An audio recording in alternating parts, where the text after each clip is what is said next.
Hello mga ka-London! Loan dito, loan doon. For today's video nga ay panibago na namang online loan application ng ating re-reviewin. Tara, samahan niyo akong alamin kung ito na ba ang magiging solusyon sa pera problema natin.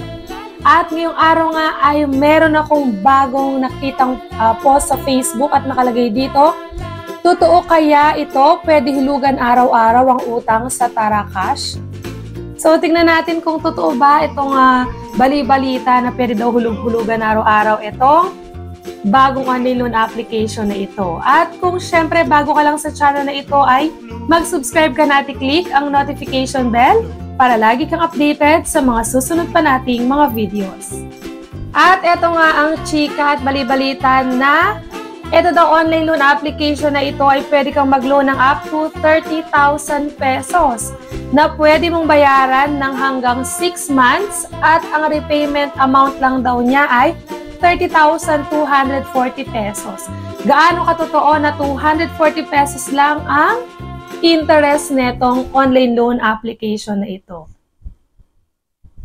Yan ang sabay-sabay natin nga alamin hanggang sa dulo ng video na ito. Kaya tama ang ginagawa mo kung nakakailangan ka ng pera ay huwag ka muna agad maglo-loan, huwag ka muna agad susubok dahil panoorin mo muna yung mga ganitong klase ng video para at least magkaroon ka ng idea kung legit ba talaga o hindi ang ola na balak mong pag-loanan. At alam naman natin na napakarami ng naloko ng mga online loan application na ito kaya huwag mo nang hayaang maging isa ka pa sa kanila. At ang re-reviewin natin ngayong araw wala iba kundi ang Tara Cash Loan App Pilipinas. Ito ay pwedeng ma-download sa App Store at Play Store. Pero syempre, bago mo i-download ang application na ito ay siguraduhin mo munang mapanood ang video hanggang dulo dahil alam naman natin na marami nang naloko ang mga online loan application na ito kaya wag mo nang hayaang maging isa ka pa sa kanila. Hayaan mo muna ako muna ang mag-try, wag na munang i-download para at least hindi ka na magbigay ng personal information, hindi ka na magsasayang ng oras kung hindi pala legit itong ola na ito. Dito sa review natin ay alamin natin kung gaano ba kataas ang interest ng ola na ito, kung sino ba ang pwedeng mag-loan, at kung ito ba ay makatutulong sa oras ng pangailangan. At hindi lang yon dahil tuturuan ko pa kayo ng step-by-step procedures kung paano ba mag-loan at kung magkano na lang makukuha natin sa amount na ilo-loan natin. Kaya wag na nating patagalin pa, simulan na natin. At kung desidido ka na nga palang mag-loan is siguraduhin mo lang na ilimit sa 3 hanggang 5 contacts ang nasa phone book ng iyong cellphone para at least kung mag-message man yung mga agent ng OLA ay hindi lahat masendan yung nasa phone book mo. At ito na nga yung loan application na Tara Cash Loan App Pilipinas na download na natin. Itong ola na ito ay may 4.8 na ratings, no? Napakataas. At dito nga, after natin ma-download is, nangihingi na agad sila ng permission to allow Tara Cash to track your activity across other companies, apps, and websites. So, ang pindutin lang natin is, as app, not to track. At nag-ask din sila ng permission about sa location. So, dito naman, ang aking pipiliin lang is, allow while using the app. At ito nga ang magbubungad sa atin dyan is the safest and most trusted loan application. So, gaano kaya katotoo ito? Aalamin natin yan sa ating pagpapatuloy sa review na ito. At sabi dito is fastest transaction. At eto lumabas na nga kung magkano yung pwede daw nating i-loan. So, maximum loan amount is up to 80,000 pesos daw. At pwede mong bayaran or yung loan term niya is up to 180 days. At eto pa, ang kanyang interest rate is 0.05% per day. So, napakababa nito kung totoo nga itong kanyang ipinapakita. So, i-click na natin yung apply. At syempre, para makapag-login tayo ay ilalagay natin ang ating phone number para makapag-send ng verification code. At after nyan is diretso login na tayo. At pagkatapos ko ngang mag-register ay eto na agad ang lumabas. So kung kanina 80,000, ngayon is 2,000 na lang ang pwede nating ma-loan. So kagandahan lang dito sa online loan application na ito is makikita mo na agad kung magkano lang yung maloloan mo lalo na pag first time user. So ang check na lang natin yan kung yung 2,000 pesos ba is buo nating makukuha o kung ano ba yung mga mababawas dito. At dito nga pala, hindi lang yung loan amount ang nagbago, kundi pati rin yung loan term. So kung kanina 180 days, ngayon hanggang 7 days na lang. So kung hindi mo gusto or hindi ka okay sa 7 days, ay wag mo nang ituloy ang paglo-loan dito. At kung gusto mo pa nga ipagpatuloy, ay eto yung mga kailangan nating sagutan. Kasama dyan ang authentication, personal information, job information, contact information, at bank card info kung saan mo marireceive yung amount na niloan mo. At i-apply na ulit natin. So dito ang kailangan mong ibigay agad na information ay ang ID at ang facial recognition. So dito, ang mga ID na pwede is UMID, driving license, passport, TIN, SSS, voter's ID, health card, at national ID. At kung wala ka pa nga dun sa mga nabanggit na ID kanina, is meron pa rin naman silang other options. So pwede daw dito ang postal ID, PRC, at pag-ibig. Dito pala sa Ola na to, ay pwede mo na lang i-upload yung picture ng ID mo na meron ka na sa gallery mo kahit hindi mo na picturean ulit. At after nga ma-send yung picture ng ID is may nag-pop up dito na confirmation about sa information mo dun sa ID, kung tama ba yung lumabas dito na full name mo, ID number, at date birth. At kung okay naman at wala namang mali, i-confirm mo na yan. At next, ayan, is facial recognition na. So, dito nga, hindi mo na kailangang hawak yung ID mo.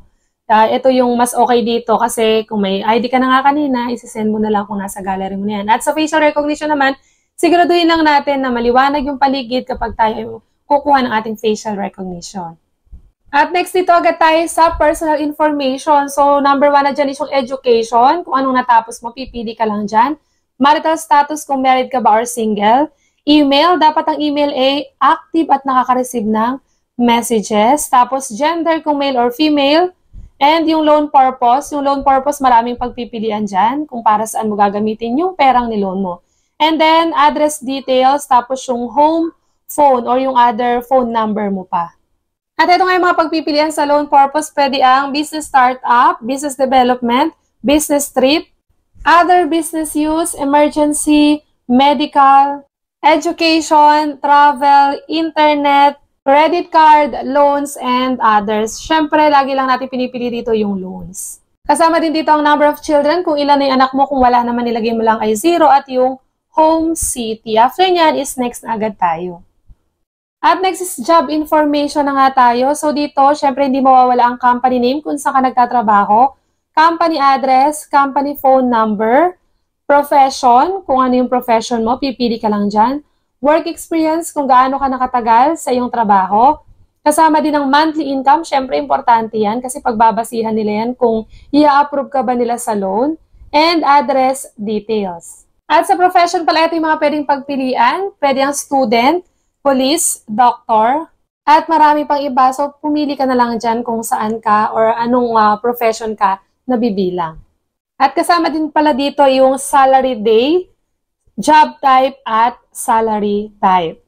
At sa job type naman, kung ikaw ba, ito yung mga pagpipilian ay full-time, part-time, self-employed, student, retired, at unemployed. At sa salary type naman, kung ikaw ba ay sumasahod, weekly, monthly, at emergency contact na. So dito sa Ola na ito, kailangan magbigay ng 5 emergency contact or contact reference. So dito is ilalagay mo lang kung anong relationship mo or kung ano-ano mo sila. Tapos kapag ka naglagay ka dun sa contact details mo, ay automatic nang malalagay yung kanilang number. At make sure lang no, kapag ilalagay natin sila as contact reference is dapat alam nila para at least kung tawagan man sila or may mag-message man sa kanila, hindi na sila magugulat. Dahil kapag ka hindi tayo makontak ng mga agent ay siguradong sila ang susunod nilang bubulabugin. At last is dito na tayo sa basic information or yung kung saan na i-disburse yung amount na niloan mo or kung saan mo makukuha yung amount na niloan mo. So marami ng pagpipilian, no? Pwede ang e-wallet at pwede ang bank. Dito sa e-wallet, pwede ang GCash, PayMaya, GrabPay, OmniPay, at Coins. At sa bank naman is maraming pagpipilian dyan, pili ka na lang. At dito na nga tayo sa ating loan details. So titingnan natin kung buo ba nating makukuha yung 2,000 pesos. So dito nga is Loan term is 7 days. Tapos, ang makukuha mo lang na amount is 1,200 pesos dun sa 2,000 na niloan mo. Siyempre, ang repayment amount pa rin niya is 2,000 pesos. Ang processing fee niya is 667 pesos. Napakalaki ng processing fee. Tapos, ang kanyang total interest fee daw is 13 pesos. Kunwari, mababa yung interest. And yung risk control service fee niya is 120 pesos. So, yung 2,000 natin, again, 1,200 pesos lang yung makukuha natin. At nakita naman po natin sa loan details na napakalaki na naman ng mababawas dun sa amount na ilo-loan natin. So, yung tanong kanina na binasa ko sa inyo kung pwede daw bang araw-araw na hulugan yung loan sa Tara Cash is fake news po. Actually, kapag ikaw ay first-time user, ay 7 days pa lang kailangan mo na ibalik yung amount na niloan or inutang mo.